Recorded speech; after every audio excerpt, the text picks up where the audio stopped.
Retour du foot de sélection nationale, occasion parfaite de tenter un prono sur Unibet, 100 € remboursés sur votre premier pari grâce au lien en description, conditions pour jouer en bas de l'écran.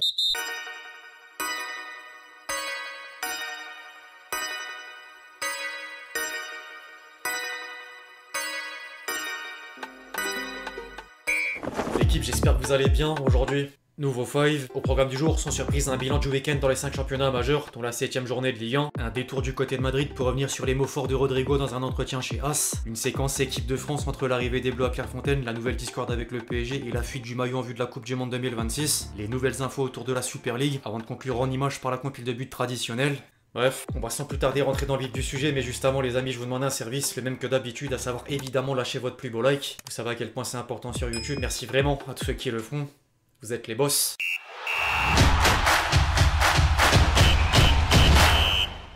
La 7ème journée de Ligue 1 aura encore observé du mouvement dans la première partie du classement. Plusieurs équipes du haut de tableau ont perdu des points, dont Lyon renversé par Toulouse au bout du temps additionnel, Monaco frustré par Nice dans un derby de la Côte d'Azur à multiples rebondissements, et Paris tenu en échec par Lille à cause d'un ancien parisien en la personne d'Ethan Mbappé. Du coup, certains poursuivants viennent de reprendre du terrain, comme Lens tombeur d'Auxerre à l'arraché, Marseille en mode facile sur la pelouse de Metz, et Strasbourg auteur d'une manita devant Angers synonyme de podium, de quoi permettre une domination des trois clubs dans le 11 type de l'équipe. Les 100 et hors 6ème n'ont plus que 3 longueurs de retard sur le PSG en tête. En parallèle, les voisins européens ont également connu des surprises. Entre la Bundesliga où Dortmund et Leipzig sont repartis 2-2 avant que le Bayern ne déroule sur la pelouse de Francfort grâce en partie à Luis Diaz, double buteur, pour creuser l'écart dans les hauts du classement. La Première Ligue où Liverpool a laissé la place de leader à Arsenal après être de nouveau tombé devant Chelsea sur le fil. Derrière, Manchester United devrait garder Ruben Amorim en poste au moins 2 semaines suite au sursaut d'orgueil des Red Devils contre Sunderland. La Serie A où Naples et la Roma ont profité du score nul et vierge entre la Juventus et l'AC Milan pour prendre les commandes. Et la Liga où le Barça redonne déjà la première place au Real Madrid. Les Blaugrana ont subi une lourde défaite sur la pelouse de Séville alors que les hommes de Xabi Alonso venaient de battre Villarreal en étant portés par un doublé de Vinicius. Les différents championnats majeurs n'ont pas fini d'offrir du spectacle dans les prochaines semaines, prochains mois.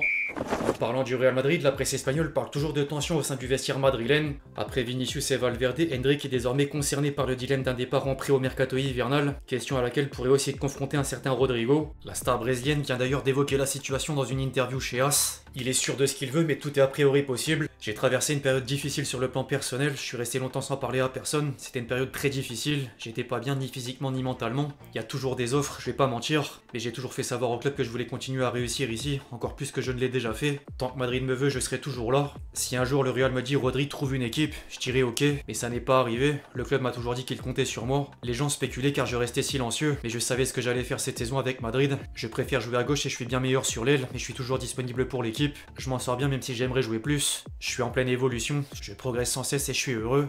Rodrigo était également amené sur Mbappé jusqu'à envoyer un nouveau pic à France Football. On s'associe très bien ensemble et il est vraiment bon. J'apprécie jouer avec Kylian, il est incroyablement rapide. C'est un phénomène du football et c'est un plaisir de l'avoir dans l'équipe. S'il continue ainsi, évidemment qu'il peut gagner le ballon d'or. Les titres doivent être importants mais il faut comprendre les critères car parfois il les applique, parfois non. Il a d'une autre part avoué être impatient du prochain Classico, en plus de faire une confidence sur le transfert au Real Madrid. Avant de signer au Real Madrid, tout était déjà fait. J'avais signé au Barça, c'est vrai. Mais mon père m'a dit que le Real Madrid nous avait appelé et que je devais choisir. Pour moi, c'était très facile. Je savais ce que je voulais et quel était mon rêve. J'ai même pas hésité et me voilà. J'étais à Santos et j'ai commencé à bien jouer. Le Barça est arrivé et j'ai toujours dit que c'était un grand club. J'ai beaucoup de respect pour ce club, mais le Real c'était mon rêve et la décision a été facile à prendre. Je pouvais pas attendre davantage le Real.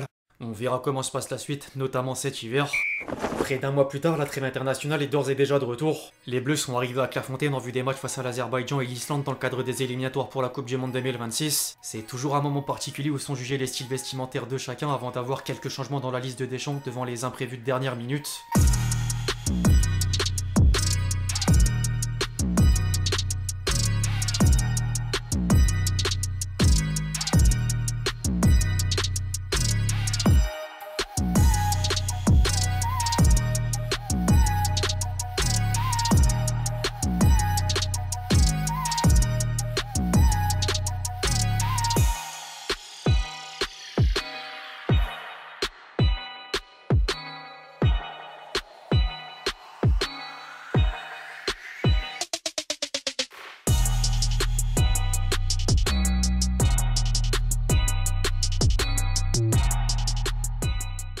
D'abord mis au rang des présélectionnés, Florian Thauvin va finalement être de la partie. Plus de 6 ans après la dernière sélection, le numéro 10 du RC Lens est appelé pour remplacer Barcola, blessé à l'ischio-jambier. Du moins, c'est la précision faite par le staff de l'équipe de France, en partie démentie par le PSG sur les réseaux sociaux dans la foulée. Le Paris Saint-Germain a pris connaissance avec étonnement du communiqué de presse publié par la Fédération française de football ce lundi 6 octobre sur l'état de santé de Bradley Barcola. Les informations publiées dans ce communiqué de presse ne correspondent en rien aux informations médicales communiquées par les équipes médicales du Paris Saint-Germain. En amont du rassemblement et à la suite du match de la 7ème journée de Ligue 1 face à Lille, le Paris Saint-Germain a transmis à l'équipe de France un bilan médical de Bradley Barcola ne faisant en aucun cas état d'une lésion chronique après le match face à l'Atalanta. Le Paris Saint-Germain insiste également sur le fait que le secret médical doit être respecté pour le bien de toutes les parties. De quoi remettre au goût du jour le conflit du précédent rassemblement causé par les blessures de Doué et Dembélé. FFF PSG, c'est de la science-friction pour reprendre l'article de l'équipe.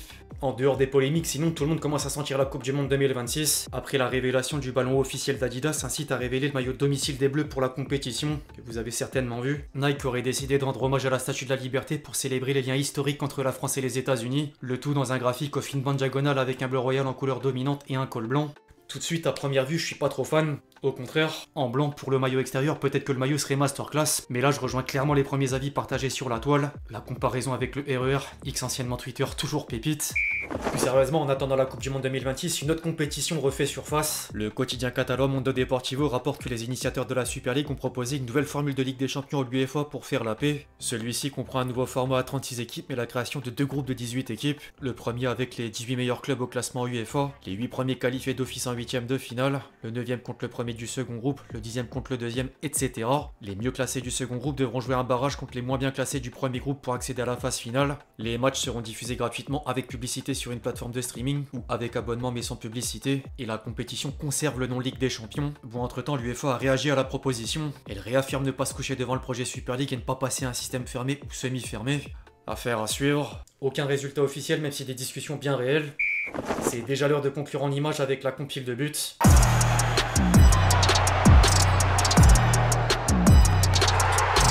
Le ballon pour Guimarães, la frappe de Guimarães.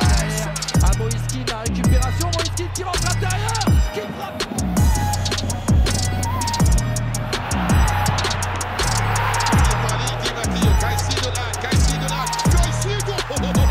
Il n'a pas pris une grosse poussée dans le dos.